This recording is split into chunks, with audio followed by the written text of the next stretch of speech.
Well, my dear brothers and sisters of Garo Hills,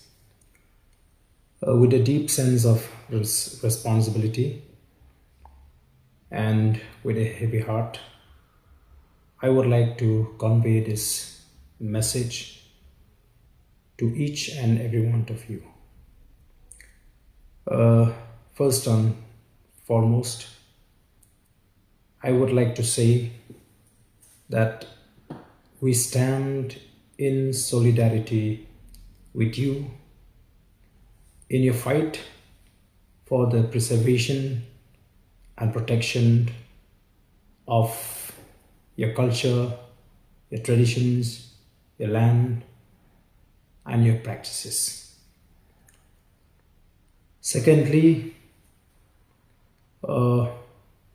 I strongly condemn the failure of the government to prevent these unfortunate incidents, which is preventable.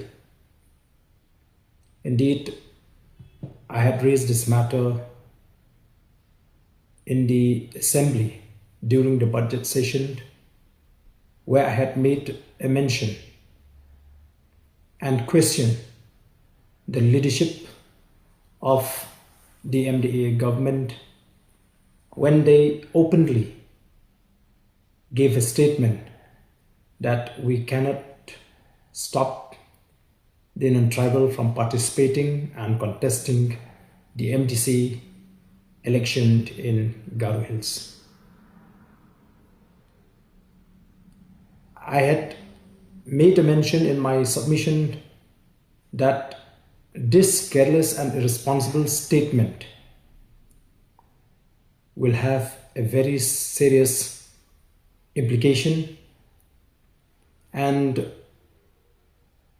I have been proven right with the present law and order situation in Garo Hills, which arises out of the attempt on the part of the non-tribals to contest this MDC election, given the fact that they were encouraged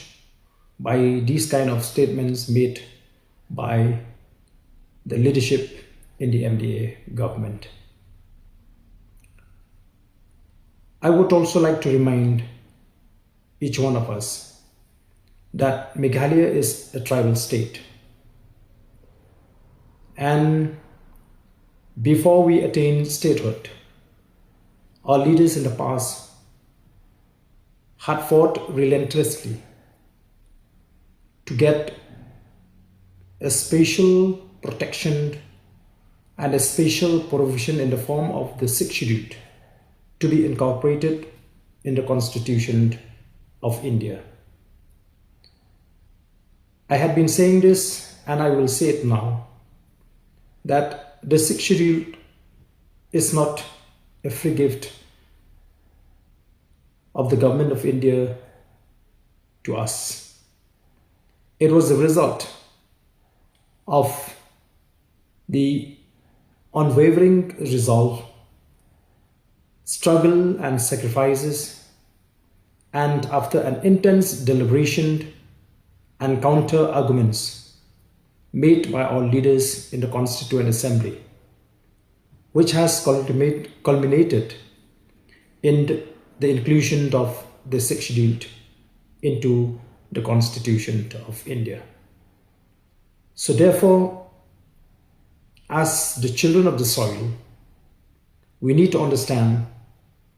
that the incorporation of the 6th schedule into the Constitution of India is to ensure that the rights of the indigenous people of the state in the tribal areas are guaranteed, are well taken care of. However, looking at the statement made by the present leadership,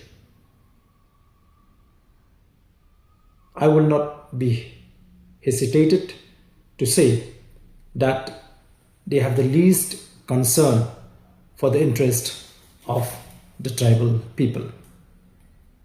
It seems they are yet to understand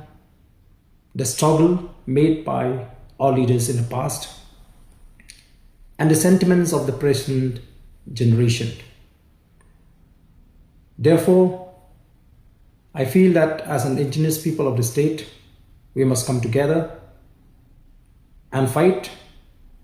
for the special protection to be given to the indigenous people of the state. However, I would like to make a humble request and a sincere appeal to all my brothers and sisters in Garo Hills to refrain from any violent means of protest, because it will only give a government an advantage to unleash terror into the population.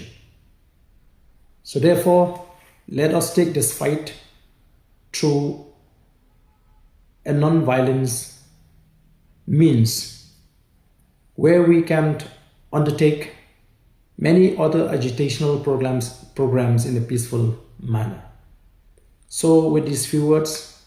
I would once again express my concern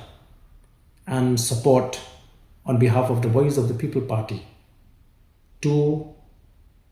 our Garo brothers and sisters in your fight for the protection and preservations of your rights. Thank you.